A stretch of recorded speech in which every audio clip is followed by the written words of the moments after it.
బందర్ మీసం మెలేసింది. TDP BJP బలపరిచిన Machilipatnam parliament Janasena అభ్యర్థి వల్లభనేని బాలశౌరి నామినేషన్ కు తరలివచ్చిన అభిమానం జన సునామీని తలపించింది. జనసేన టీడీపీ కార్యకర్తల జోరుతో మచిలీపట్నం దద్దరిల్లింది. విజయోస్తు బాలశౌరి అంటూ వీధులన్నీ గర్జించాయి. వార్ వన్ సైడ్ అయింది. నామినేషన్ రోజే బాలశౌరి మరోసారి ప్రభంజనం సృష్టించబోతున్నారని నియోజకవర్గ ప్రజలు డిసైడ్ అయ్యారు. ఉదయం సుల్తాన్ నగర్ ఆంజనేయ స్వామి గుడి నుంచి భారీ ర్యాలీగా కూటమి సైన్యంతో తరలి వెళ్లారు. టీడీపీ బీజేపీ నాయకులు కార్యకర్తలు, పవన్ కళ్యాణ్ అభిమానులు, మెగా అభిమానులు, బాలశౌరి అభిమానులు పెద్ద ఎత్తున తరలివచ్చి బాలశౌరికి తమ మద్దతు తెలిపారు. నియోజకవర్గంలో బాలశౌరికి అన్ని వర్గాల ప్రజల ఆశీర్వాదాలు ఉన్నాయి.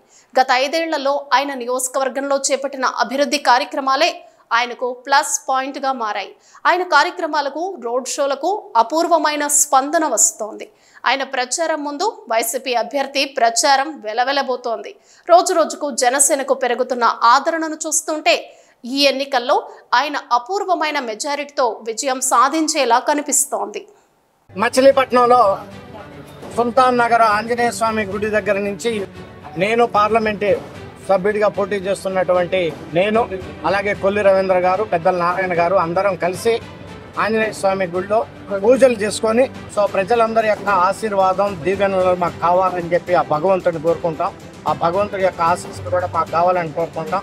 రానున్నటువంటి కాలంలో అందరి దీవెనలతోటి మేమిద్దరం గెలుపొందడం కాకుండా నా 7 అసెంబ్లీ కాన్స్టిట్యున్సీలో ఉన్నటువంటి ఎమ్మెల్యేలు నేను గెలుపొంది మంచి ప్రభుత్వం ఏర్పాటు చేయాలని, దానికి ఆ భగవంతుని మాకు ఆశీర్వాదం మరి సమకూర్చమని చెప్పేసి ఆ భగవంతుని ప్రార్థించాం. ఏ ఎరకు సిక్కలేని సొరవు నువ్వు బాలన్నా, అవినీతిని ఏటాడ ఎరవు నువ్వే బాలన్నా, మా పేదల కాచే బందరులటు గుణమే నీదన్నా.